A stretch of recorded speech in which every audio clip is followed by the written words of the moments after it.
주님을 위한 고난과 희생의 가치를 나누고자 합니다. 하나님께서는 우리를 죄에서 건지시고 죄의 권세를 멸하시려고 죄를 알지도 못한 아들 예수 그리스도를 우리를 대신하여 죄로 삼으셨다고 말씀합니다. 아들을 심판하심으로 우리 죄성과 우리의 모든 죄를 심판하셨습니다.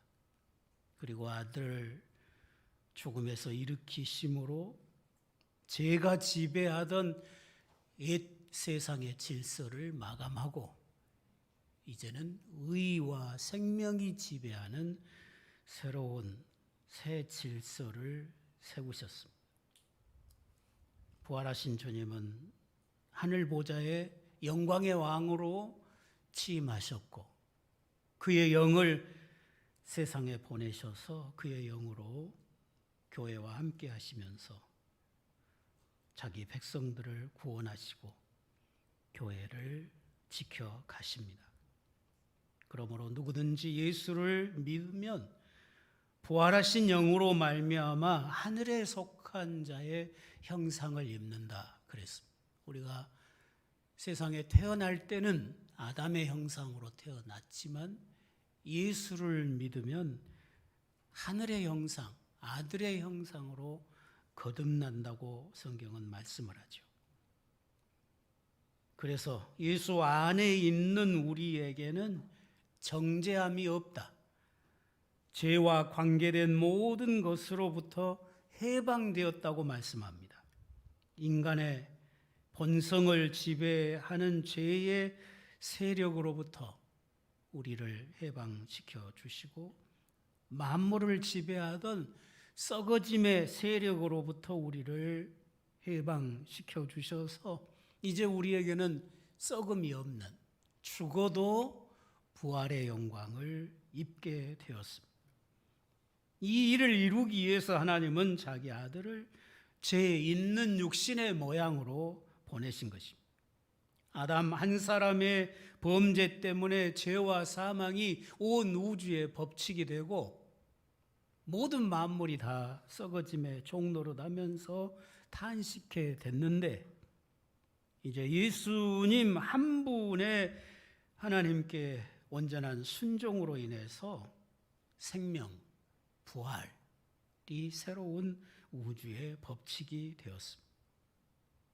죄와 사망이 사람으로부터 왔기 때문에 이 의와 생명도 사람으로부터 와야 될 필요가 있었습니다. 그래서 하나님은 자기 아들을 사람으로 보내신 것입니다. 첫사람 아담은 땅에서 났으나 둘째 사람 예수님은 하늘에서 오신 분이십니다. 예수님은 아담의 혈통에서 나신 것이 아니라 성령으로 잉태하셔서 사람이 되심으로 아담의 죄와는 무관하고 그는 하늘보다 높으신 분으로 죄가 없으신 분이시면서도 자기 백성의 죄를 대신해서 죄인인 것처럼 죽으시고 부활하심으로 우리를 죄의 세력에서 건지시고 죄의 권세를 잡은 마귀를 멸하셨다고 성경은 말씀합니다. 하나님 아버지께 죽기까지 순종하심으로 이 구원을 이루셨고 그렇게 순종하신 자기 영을 우리 믿는 자들에게 부어주심으로 이제 우리도 하나님을 순종하는 그런 삶을 살도록 구원해 주신 것입니다.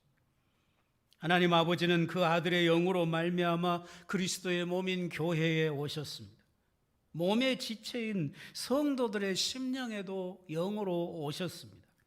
이제 교회는 그리스도 안에서 우리 아버지가 되신 하나님의 그 생명을 누리고 하나님의 그 선하심을 아들의 죽으심과 부활을 통해서 나타내신 그 하나님의 선하심을 오는 여러 세대에 나타내며 사는 것이 우리 성도들의 사명인 것입니다. 죄 아래 살던 구약 백성은 하나님의 뜻을 온전히 순종을 못했죠. 하나님의 뜻을 이루지 못했습니다. 그러나 그리스도의 영으로 사는 신약의 성도들은 하나님이 기뻐하시고 하나님의 온전하신 뜻이 무엇인가를 분별할 수 있게 되었고, 그 뜻을 따라서 새롭게 살 수 있도록 지어졌다는 것입니다.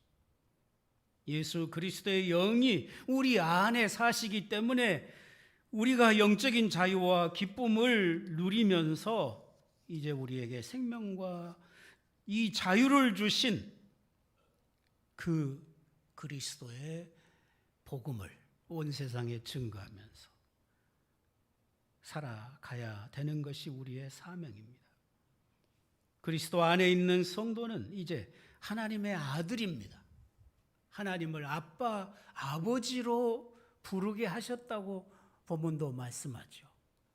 이제 우리는 하나님을 아버지라고 부르는 것으로 다 된 게 아니라 아들의 삶을 살아야 되죠. 우리가 하나님을 아빠, 아버지로 부르면서 하나님의 아들된 삶을 사는 것이 하나님께 영광이 될 것입니다. 하나님의 아들이신 예수 안에서 이제 우리가 하나님의 자녀입니다. 구약 백성은 무서워하는 종의 영을 받아서 종으로 살았지만 이제 우리는 자유하는 아들의 영을 받은 자유하는 아들들입니다. 우리가 하나님의 아들이라고 하는 것을 성령이 우리 안에서 증거하신다고 말씀합니다. 내가 하나님의 아들이라는 것을 누가 증명해 주냐는 거예요. 내게 와 계신 성령께서 내가 하나님의 아들인 것을 증거해 주신다고 말씀하고 있고, 우리가 아들이면 또한 상속자라고 말씀합니다. 아들은 아버지의 모든 유산을 물려받는 상속자인 것입니다. 저와 여러분이 하나님의 아들이면 이제 예수님과 함께 하나님의 영원한 나라를 상속받을 상속자임을 믿으실 수 있기를 바랍니다. 피조물인 우리가 하나님이신 주님과 함께 영원한 영광의 나라를 상속받게 되었습니다. 이것이 우리에게 있어서 최고의 복이고 최고의 영광임을 믿습니다. 그런데 이 영광을 얻기 위해서는 주님과 함께 고난도 받아야 된다고 말씀하십니다. 주님이 하늘 보좌의 만왕의 왕된 영광을 얻기 위해서 저주의 십자가의 길을 가셨잖아요. 그 저주받은 십자가의 길을 순종하셨잖아요. 그 상급이 만왕의 왕된 영광이었습니다. 그러면 오늘 우리가 주님과 함께 그 영광의 나라를 상속받고자 한다면 주님과 함께 고난도 받을 수 있어야 된다고 말씀하십니다. 우리 주님께서 만왕의 왕의 영광에 오르신 것이 십자가의 고난을 통해서였습니다. 우리 또한 주님과 함께 받는 고난을 통해서 주님이 받으신 그 영광에 동참하게 될 것입니다. 우리가 주님 때문에 당하는 고난과 희생이 우리를 영원한 영광으로 인도할 줄로 믿습니다. 우리가 이미 받은 은혜, 또 장차 받을 영광을 생각하면 주님을 위해서 고난도 기쁘게 받을 수 있어야 된다는 말씀입니다. 사랑의 빚을 지면 그 사람의 종이 되어서, 사랑의 종이 되어서 평생의 기쁨으로 섬기잖아요. 그런 것처럼 우리가 주님으로 인하여, 주님의 그 고난과 희생으로 인하여 영원한 생명과 영광을 입었음을 믿는다면 이제 우리도 주님의 사랑의 종이 되어야 될 것이고, 그 길이 고난의 길일지라도, 그 길이 죽음의 길일지라도 기쁘게 가야 될 줄로 믿습니다. 바울은 고린도후서에서 그리스도의 사랑이 우리를 강권하시기 때문에 우리가 다시는 자기 자신을 위해서 살지 아니하고 우리를 대신해서 죽었다가 다시 사신 자를 위해서 사는 것이라고 고백합니다. 십자가에서 자기 생명을 내어주신 그 주님의 사랑이 우리를 강권하기 때문에 우리가 더 이상 자신을 위해 살 수가 없고 우리를 위해 생명을 주신 그 주님을 위해서 살게 된다고 말씀하시는 것입니다.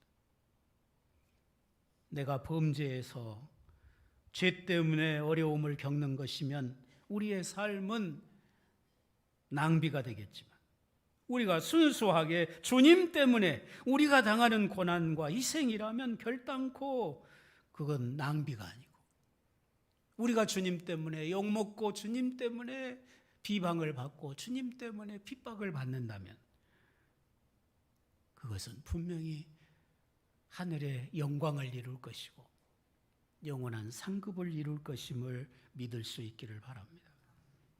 우리가 주님을 영화롭게 하고자 하는 한 가지 열망, 장차 주님의 영광에 동참하고자 하는 영원한 소망, 이것이 분명하다면 어떤 고난과 핍박이 와도 환난이 와도 어떤 대가를 치르더라도 우리가 능히 기쁨으로 그 길을 달려갈 수가 있는 것입니다.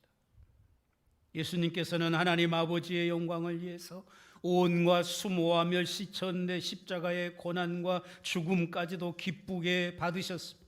자신의 생명보다 하나님을 더 소중히 여기고 자신의 평안보다 하나님의 뜻을 이루는 것을 더 기뻐하셨기 때문에 그 길을 가실 수가 있었던 것입니다. 이제 예수의 영으로 사는 저와 여러분도 그렇게 살기를 힘써야 될 줄로 믿습니다. 주님 때문에 당하는 고난이나 희생을 피하려고 하다가 우리는 늘 우리의 삶을 헛살게 되는 것을 경험합니다. 많은 사람들이 주님 때문에 고난을 당하거나 희생을 치르는 것을 낭비라고 생각을 합니다. 그러나 그것은 잘못된 생각이죠. 주님 때문에 당하는 고난과 희생을 피해가려고 할 때 결과는 결코 아름답지 못한, 오히려 내가 인생을 허비하게 되는 것을 우리는 늘 경험할 수가 있는 것입니다. 주님과 함께 영원히 누릴 영광을 놓치는 불행한 인생이 되고 말 것입니다.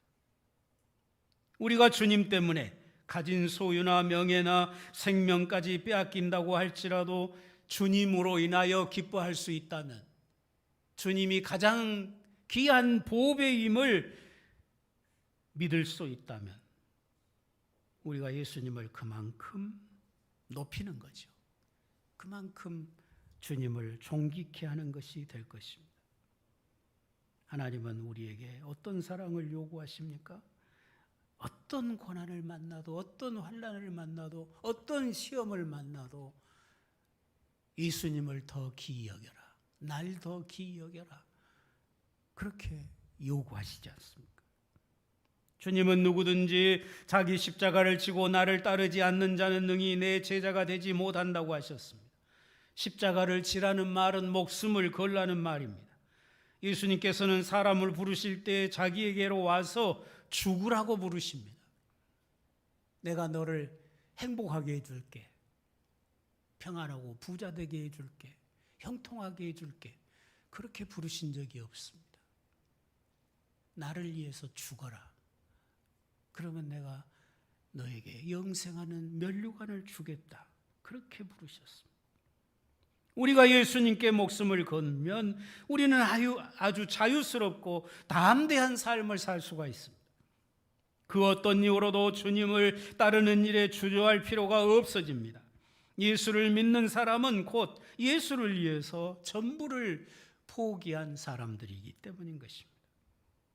하나님께서 자기 아들을 내어주실 만큼 사랑하신 하나님의 자녀들이 이 세상에서 겪어야 하는 수많은 고난과 희생, 이것까지라도 하나님의 선하신 계획이고 하나님의 일하심이라고 하는 것입니다. 하나님의 백성이 아닌 자들에게 환난은 형벌입니다. 저주입니다. 그러나 하나님의 백성들에게는 환난도 그 어떤 고난도 하나님의 사랑의 손길임을 믿으실 수 있기를 바랍니다. 우리 믿는 자에게도 고난은 힘든 거고 환난은 고통스러운 것이 분명하지만, 그러나 하나님은 그 고난과 그 환난을 통해서 우리 안에 더 귀한 것을 이루신다고 하는 사실을 기억하시기를 바랍니다. 죄는 우리가 하나님과 하나님의 영광을 하찮게 여기는 데서부터 범해지는 것입니다. 그러나 고난은 우리로 죄를 이기게 하고 하나님의 영광을 더 귀중하게 여기는 그런 사람이 되도록 만들어주는 것을 경험합니다. 우리는 고난을 통해서 내가 지금까지 믿고 의지했던 것을 다 내려놓게 되죠. 그게 별 소용없다는 것을 깨닫게 됩니다. 그리고 오직 한 분 하나님, 오직 내게는 주님밖에 없다는 것을 우리는 고난을 통해서 뼈저리게 배우게 되는 것입니다.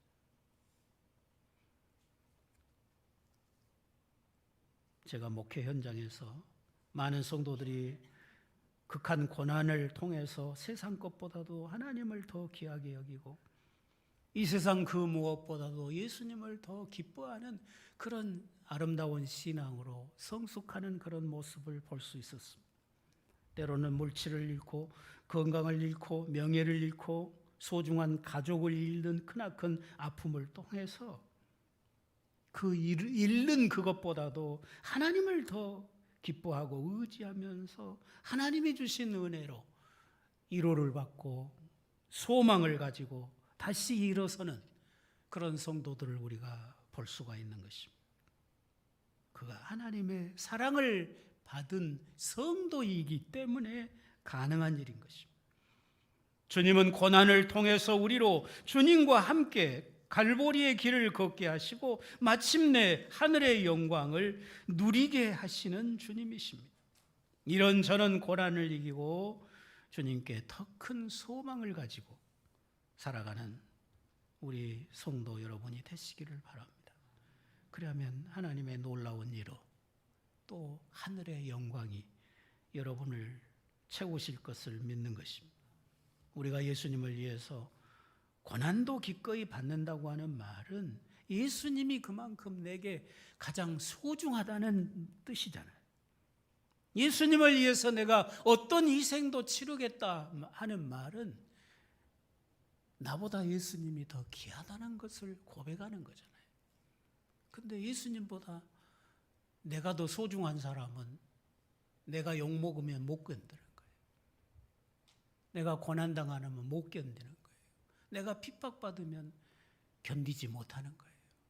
그건 주님이 별것이 아닌 그런 모습인 것입니다.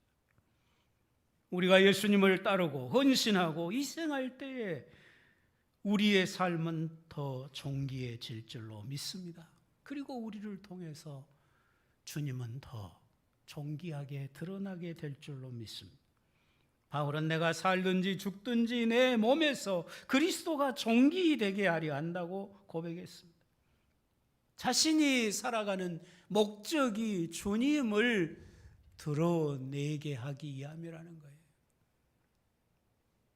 살아도 주님 드러내는 것. 내가 죽음을 맞이할 때도 주님을 존귀케 하는 자로 죽음을 맞겠다는 고백인 것입니다. 그렇게 사는 삶은 단 한순간도 낭비되지 않는 삶이 될 것입니다. 우리의 삶과 죽음이 예수님을 존귀하게 하지 아니하면 그건 결국은 낭비라는 것입니다. 그리고 남는 것은 부끄럽죠. 부끄러운 것만 남아요. 주님보다 나를 사랑해서 행하는 모든 일들은 결국은 나를 심히 부끄럽게 하는 결과만 나타나는 것을 우리가 수없이 경험합니다. 바울은 자신의 간절한 기대와 소망은 아무 일에든지 부끄러움을 당하지 않는 것이라고 고백하죠. 아무 일에서나 부끄러움을 당하지 않는 길은 뭐냐? 모든 일을 주님을 존귀케 하는 그런 삶으로 살면 절대로 부끄러움을 당하지 않는다는 거죠. 내가 낮아져도, 우선 내가 짓밟혀도, 우선 내가 핍박을 겪는다고 할지라도 최종 심판자는 우리 주님이시잖아요. 주님이 자신을 위해서 고난당하는 자들을 반드시 영화롭게 해 주실 것입니다. 사랑하신 성도 여러분, 여러분은 무엇이 부끄럽습니까? 가난한 것이 부끄럽습니까? 가난한 것을 부끄러워하는 사람은 재물을 그만큼 사랑한다는 뜻입니다. 가난을 부끄러워하지 마시기를 바랍니다. 다른 사람에게 높임받기를 좋아하는 사람은 자신이 높임받지 못할 때 부끄러워합니다. 견디지 못합니다. 그것도 잘못된 것입니다. 내가 높임받지 못해도 주님이 높임받으시는 것을 기뻐하고 사는 성도가 되어야 될 줄로 믿습니다. 바울은 예수 그리스도의 가치를 바로 알았습니다. 예수님이라는 최고의 보배 그 하나를 얻기 위해서 세상의 다른 모든 보화를 다 버렸던 진주장사와 같은 사람이 바울이었던 것입니다. 그리고 세상의 다른 모든 사람들도 바울 자신처럼 예수님의 가치를 발견하기를 그렇게 바라고 열심히 예수 그리스도의 복음을 전하는 사도가 되었던 것입니다. 사랑하신 성도 여러분, 여러분 모두가 예수님의 가치를 바로 알기를 바랍니다. 예수 그리스도보다 더 귀한 것이 여러분의 삶에 결단코 없기를 바랍니다. 예수님보다 여러분에게 더 소중한 것이 있으면 여러분이 더 소중히 여기는 그것 때문에 반드시 주님 버릴 때가 옵니다. 반드시 주님 부인할 때가 옵니다. 반드시 주님을 등질 때가 오고 마는 것입니다. 여러분, 주님이 여러분에게 최고의 보배, 여러분 생명보다도 더 귀한 보배가 되시기를 바랍니다. 주님을 위해 충성하고 헌신하는 일에 결단코 망설이지 않는 신앙이 되시기를 바랍니다. 주님을 위해 헌신하고 충성하고 후회할 사람은 단 한 사람도 없습니다. 반드시 주께서 영원한 영광과 칭찬과 상급으로 갚으실 것이기 때문인 것입니다. 순교자들은 죽음으로써 예수를 높인 자들이죠. 자기 생명보다 예수님이 더 소중한 것을 고백했던 사람들이 순교자입니다. 그래서 순교자의 상이 가장 큰 것입니다. 여러분의 삶이나 사업이나 주님의 영광과 덕을 나타내는 삶이라면 하나님은 분명히 여러분의 삶에 함께 하시고 지키시고 여러분의 사업까지라도 주님이 간섭하여 주시리라고 믿습니다. 손자 손녀가 엄청 이쁘다고 그러죠. 나는 손자 손녀는 친손 손자는 없으니까 잘 모르지만, 근데 손자 손녀보다 예수님이 더 좋으셔야 됩니다. 여러분이 손자 손녀를 품에 안을 때보다 하나님을 예배할 때 더 큰 기쁨이 있어야 합니다. 그게 주님이 원하시는 마음이에요. 너희들이 나보다 더 사랑하고 나보다 더 기뻐하는 것이 있으면 내게 합당하지 않다고 말씀하셨기 때문입니다. 여러분을 영원한 영광과 영원한 영생으로 인도하실 분은 손자 손녀가 아니죠. 여러분을 위해 십자가에 죽어주신 예수 그리스도이심을 분명히 잊지 마시기를 바랍니다. 여러분이 돈을 많이 벌었을 때의 기쁨보다 예수님으로 인한 기쁨이 더 풍성하시기를 바랍니다. 그것이 성도의 바른 마음이라는 것입니다. 그런 마음이라야 주님을 위해서 고난도 희생도 감당할 수가 있는 것입니다. 우리 믿는 성도의 삶에 항상 좋은 일만 있는 거 아니죠. 기분 좋은 일만 있는 게 아니잖아요. 때로는 고난이 있습니다. 아픔이 있습니다. 억울한 소리도 많이 듣습니다. 핍박도 있습니다. 환난이 있어요. 그러나 그 모든 뒤편에 하나님의 사랑의 손길이 있음을 믿으시기를 바랍니다. 그 모든 환난과 핍박과 시험들이 내 믿음을 시험하는 거잖아요. 내 믿음이 어느 정도인가? 내가 주님을 어느 정도 사랑하는가? 나는 주님을 어느 정도의 가치로 여기는가? 그 시험을 통해서 다 드러나지는 것을 보게 됩니다.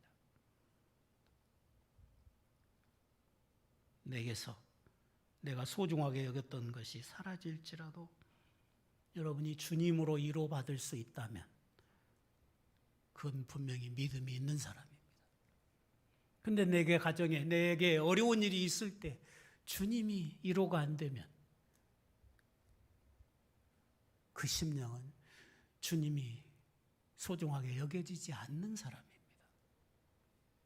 여러분 스스로를 생각해 보십시오. 내가 무슨 일을 만나도 어떤 어려운 일을 만나도 내가 주님께 나가서 기도하면서 위로받을 수 있다면 그건 분명히 믿음의 사람입니다.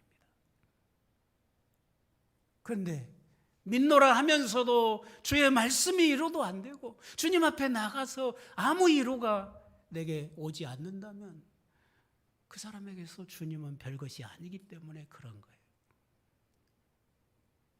내가 겪고 있는 그 어려움보다 주님이 더 소중하지 않기 때문에 위로가 안 되는 거고 그 어려움 때문에 넘어지고 마는 그런 성도가 되는 것입니다. 여러분, 고난이 없는 삶을 바라시지 말고 어떤 고난과 어떤 희생을 치르더라도 주님만을 높일 수 있는 신앙이 되게 해달라고 기도하시기를 바랍니다. 고난이 없을 수가 없어요. 믿는 자에게 고난이 없다고 약속하신 적이 한 번도 없습니다. 오히려 믿는 자에게는 고난과 환난이 있을 것을 주님은 말씀하셨습니다. 주님은 우리를 지옥에서 천국으로 옮겨주셨습니다. 마귀의 종된 자리에서 하나님의 아들 된 자리로 우리의 신분을 바꾸어 주셨습니다.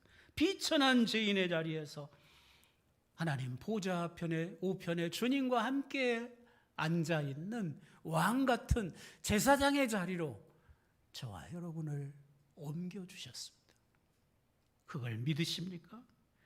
여러분이 그걸 믿으신다면 우리를 이토록 존귀케 하신 주님을 여러분도 항상 존귀케 하실 수 있기를 바랍니다. 어떤 고난이 와도 어떤 시험이 와도 어떤 핍박이 와도 나는 이 보배를 내 안에 가졌으니까 주님이 내 안에 계시니까 나는 하늘의 영원한 상속자이니까 그 고난과 시험과 핍박이 내 믿음을 흔들 수 없다고, 결코 내 믿음을 흔들 수 없다고 고백할 수 있는 신앙이 되시기를 바랍니다. 그래서 여러분이 고난과 여러분이 만난 환난을 통해서 주님의 가치를 더 밝히 드러낼 수 있는 그런 신앙으로 설 수 있기를 주의 이름으로 축원합니다.